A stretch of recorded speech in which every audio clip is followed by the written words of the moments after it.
नमस्कार दोस्तों, मैं अतुल सिंह आप सभी का योगा टीचर फॉर यू में स्वागत करता हूं। आज का मेरा वीडियो ब्रीदिंग प्रैक्टिसेस के बारे में है। ब्रीदिंग प्रैक्टिसेस जो कि सबसे इम्पोर्टेंट प्रैक्टिस होनी चाहिए और जो कि सबसे इम्पोर्टेंट फिनोमेना है हमारी लाइफ का, ब्रीदिंग। हम अगर सांस ना लें तो हम कुछ ही समय के लिए जिंदा रह पाएंगे, बिना खाए बिना पानी पिए हम फिर भी कुछ दिन निकाल सकते हैं, लेकिन अगर हमारी सांस ना चले तो हम कुछ ही समय में मर सकते हैं। तो ब्रीदिंग सबसे इंपॉर्टेंट फिनोमेना होने के बाद भी उसको सबसे कम महत्व दिया जाता है। तो आज मैं आपको ऐसे कुछ ब्रीदिंग प्रैक्टिसेस के बारे में बताने जा रहा हूँ जिसकी प्रैक्टिस के द्वारा आप अपनी ब्रीदिंग को लंबा गहरा कर सकते हो और उसको अपने लंग्स की कैपेसिटी को आप बढ़ा सकते हैं, जिससे आपकी जो ब्रीदिंग है वो बहुत बढ़िया से चलेगी और आपके जो शरीर में होने वाले रोग हैं जो कि ब्रीदिंग के कारण होते हैं, जैसे अगर आपकी ब्रीदिंग प्रैक्टिस अच्छी नहीं है, लंग्स की कैपेसिटी अच्छी नहीं है, तो आपको जो लंग्स से रिलेटेड डिजीज होती है जैसे अस्थमा वगैरह है, सांस लेने में दिक्कत का होना, जल्दी सांस फूल जाना, ये सब आपको बहुत जल्दी कैच कर लेंगे। और अगर आप ब्रीदिंग प्रैक्टिस अच्छे से करते हैं और आपका उसके प्रति ध्यान है और आप उन पे वो ठीक से कर रहे हैं तो आपको ये जो बीमारियां हैं ये प्रॉब्लम्स जल्दी नहीं पकड़ेंगी। तो इस बारे में ज्यादा ना घुसते हुए हम प्रैक्टिस शुरू करते हैं। मैं आपको 3 तरह की ब्रीदिंग प्रैक्टिस के बारे में बताऊंगा, जिसमें पहली आपकी एब्डोमिनल ब्रीदिंग होगी, मतलब उदर श्वास पेट से ली जाने वाली। दूसरी आपकी थोरेसिक ब्रीदिंग होगी, मतलब चेस्ट से जो सांस लेते हैं।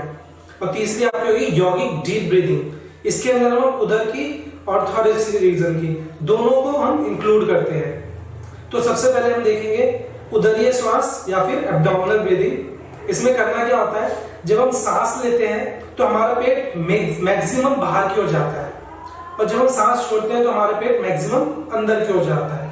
उस दौरान हमारे चेस्ट रीजन में कोई भी मूवमेंट नहीं होती या फिर बहुत माइनर मूवमेंट। अगर थोड़ी बहुत हल्की फुल्की मूवमेंट है तो आप उसको इग्नोर कर सकते हैं, उसको छोड़ सकते हैं, लेकिन जो ज्यादा मूवमेंट है वो हमारे पेट में होनी चाहिए।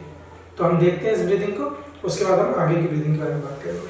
आप चाहें तो आप बैठकर या लेटकर किसी भी फॉर्म में कर सकते हैं, but for the ease of doing हम इसको लेटकर देखेंगे।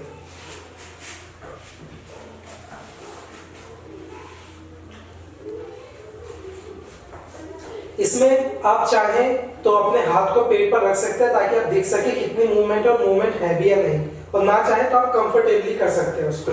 तो मैं अपने हाथ को रख रहा हूं ताकि आपको मूवमेंट दिखे। जब आप सांस लेंगे तो आपका पेट बाहर की ओर जाएगा और जब सांस छोड़ेंगे तो अंदर की ओर। So when we inhale, exhale, inhale, exhale, inhale, exhale,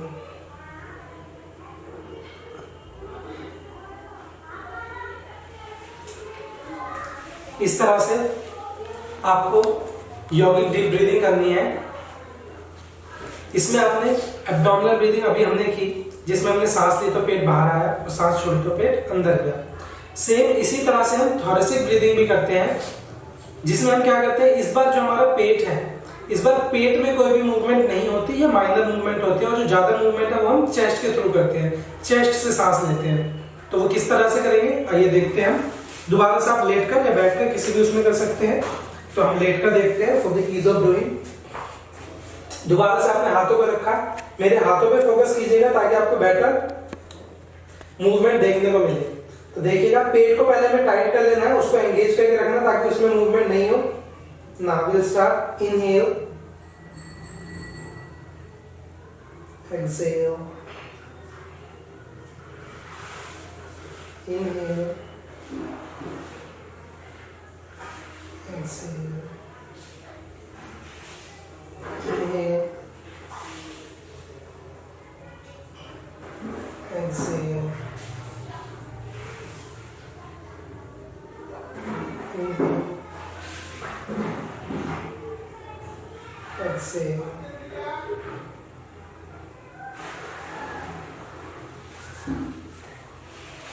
तो ये थी हमारी थोरेसिक ब्रीदिंग।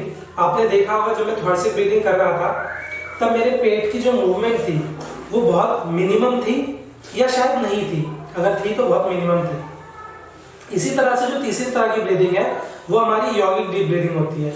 उसमें हम पेट और थोरेसिक रीजन दोनों को मिलाकर करते हैं। इससे क्या होगा, इससे फर्क ये पड़ेगा कि हमारी जो ब्रीदिंग है वो लंबी हो जाएगी, और ब्रीदिंग जितनी लंबी होती है लाइफ स्पैन उतना अच्छा होता है।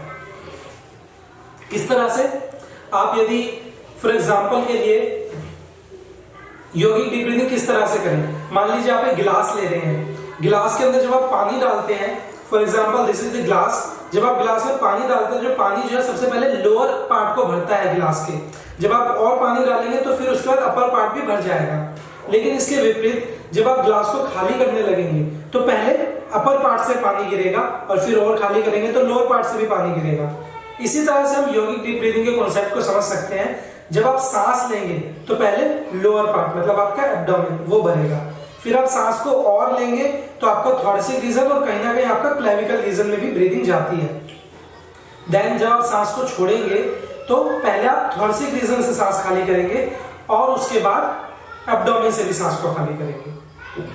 तो अब इसी को हम प्रैक्टिकल वे में समझने के लिए मैं आपको करके दिखाता हूं इसे किस तरह से करना है।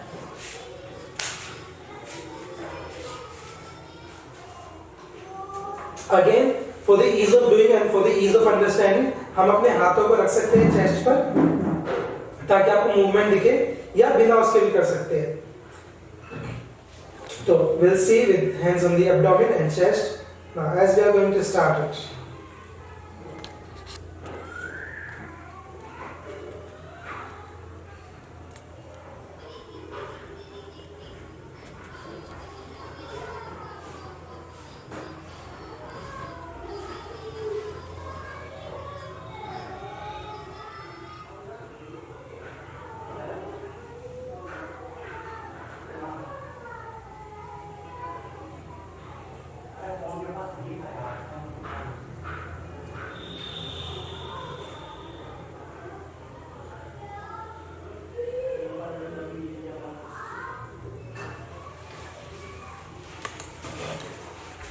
तो इस तरह से हम यौगिक डीप ब्रीदिंग करते हैं, जिसमें जो मूवमेंट है वो पहले पेट से और फिर थोरेसिक रीजन से होती है।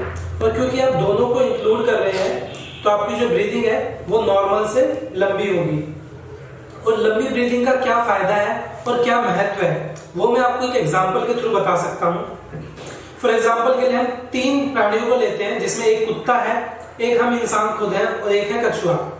तो अगर आप तीनों के ब्रीदिंग पैटर्न को आप कंपेयर करेंगे तो आप पाएंगे कि तीनों के ब्रीदिंग पैटर्न में बहुत बड़ा डिफरेंस है और उसी के अकॉर्डिंग उनके लाइफ स्पैन में भी डिफरेंस है। फॉर एग्जांपल जब आप कुत्ते को देखते हैं तो वो हर समय हांफता रहता है, वो बहुत जल्दी जल्दी ब्रीदिंग करता है। उस हिसाब से वो 1 मिनट में लगभग कितनी ब्रीदिंग कर लेता है, लगभग 40 के अराउंड 30 से 40 ब्रीदिंग वो लेता है 1 मिनट में। और उसी तरह जब हम मनुष्य की ओर बढ़ते हैं, हम इंसानों की ओर बढ़ते हैं, तो हम पाते हैं कि हम लोग 12 से 16 ब्रीदिंग कुछ एवरेज लेकर जनरली करते हैं 1 मिनट में।